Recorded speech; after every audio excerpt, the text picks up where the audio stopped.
Hey y'all, my name is Kenya. Welcome to my YouTube channel.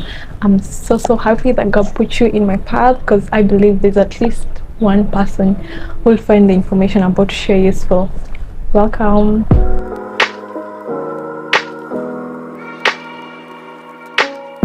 And so today we'll be talking about discovering yourself in journaling, and I'll be sharing a little story of how I found myself in my own writing. And before we start, I'll start by showing off my notebook.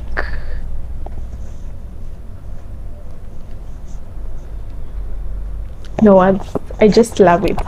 And it's actually 3 years old. And I'll be sharing just 2 useful tips that you can use in journaling.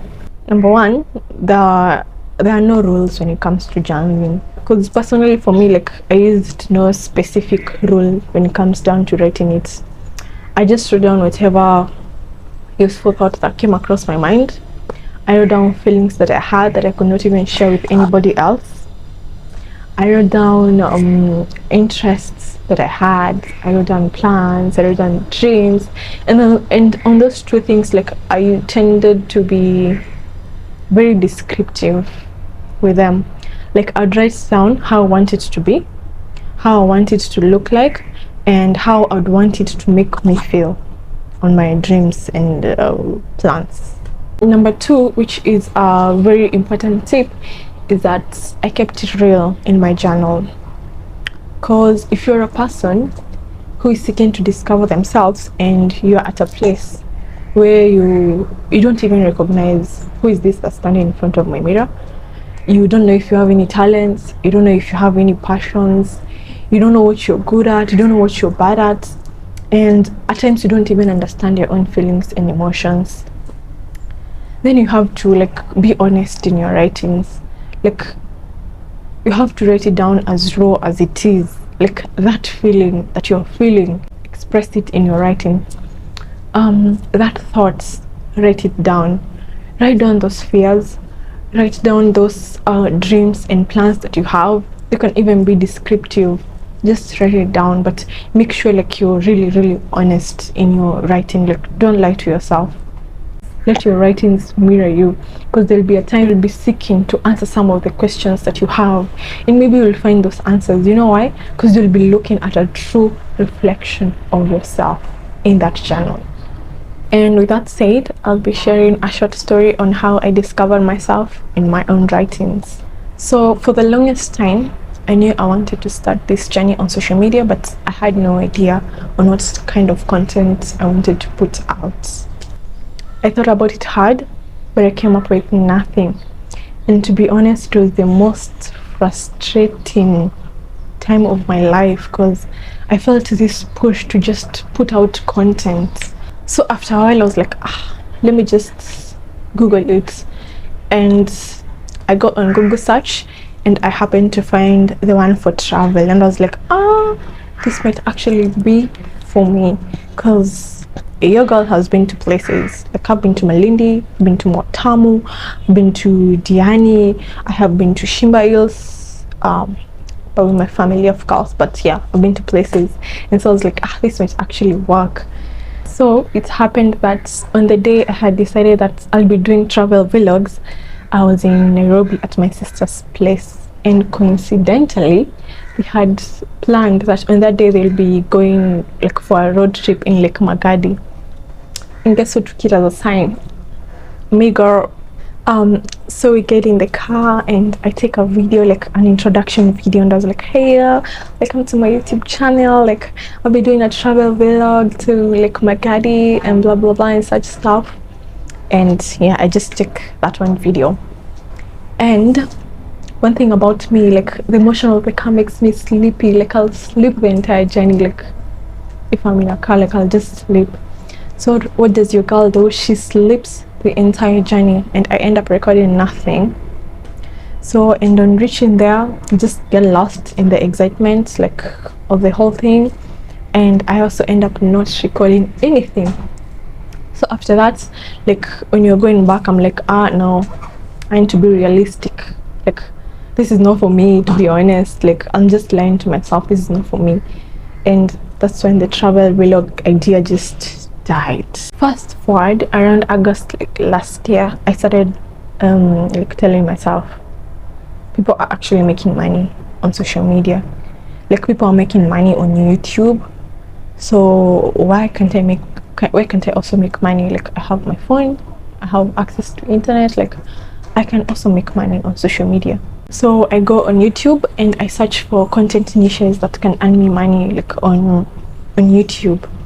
And I come across very interesting niches. Like, do you know, like you can make money by posting videos that are not yours on different topics? Let's say, for example, like let's say football. For those who love football, like let's say for example football. You take videos, like you source videos from all over, like the internet, compile them, and have a whole YouTube channel dedicated to that and post them. Or let's say another topic like cats. The people who love cats or maybe even dogs, and you can like go on the internet and just source videos like related to animals like cats or dogs and dedicate a whole channel to that and compile those videos and be posting them, and people will actually watch those things. Another thing, rain sounds, these things like sounds, rain sounds, white noise. Like, do you know that there's some people like who need to like listen to rain sounds so that they can sleep? Others, they need it to relax. Others need it to like create an environment where they can study. So people actually use these sounds. Like people are making money through such like niches. So I'm like, yo, this is actually interesting. So I decided, you know what, I'm going to try the one for sound. And for the sound one, the easy part is that you can source that video, and these videos, they like normally 2 seconds long.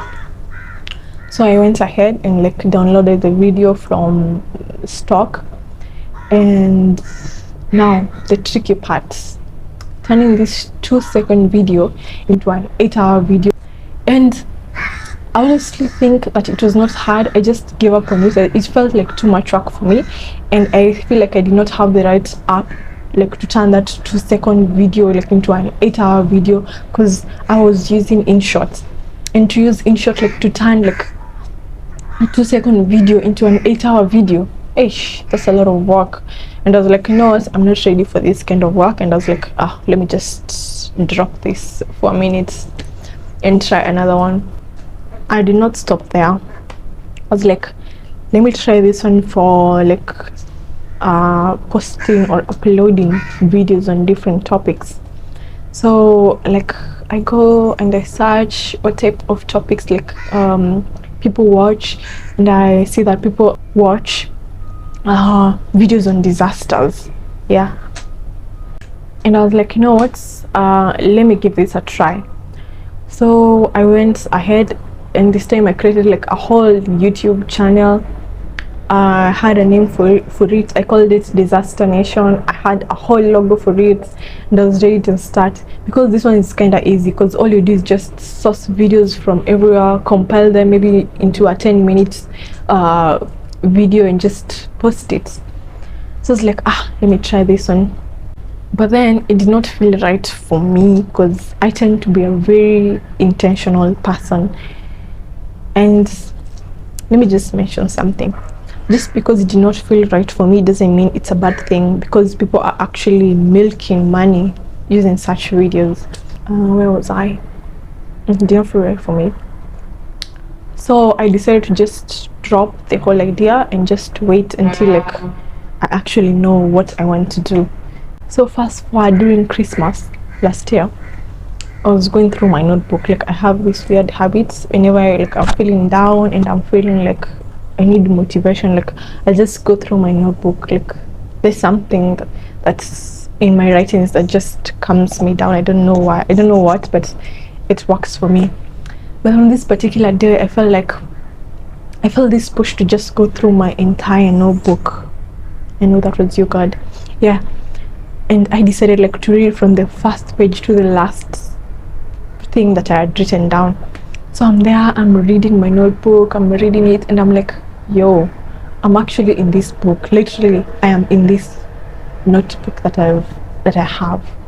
Like all my dreams, all my passions, every talent that I think I can pull it off. I've written it down.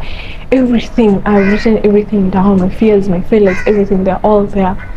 So I open a blank page and start to note down some of the things that align with my interests.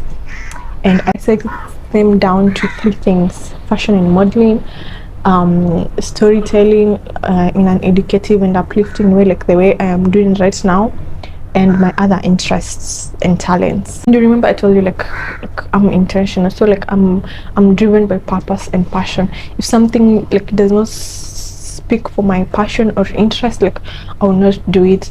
And for these 3 things, I feel like they kind of speak for me. They speak for my interests, they speak for my desires, they speak for my plans. And yeah, plus I'm also a firm believer of authenticity. So in starting my own authentic social media journey, those are the 3 things that I'll be starting with, as I keep an open mind, of course, because a great teacher once said, self-awareness is great because it is a baseline, but it should not be a ceiling. And I'll finish off by saying that if there's 3 things that I'd want you to pick from my story, is number 1, find yourself within yourself. And because you may not find yourself like within a short period of time, kindly show yourself grace.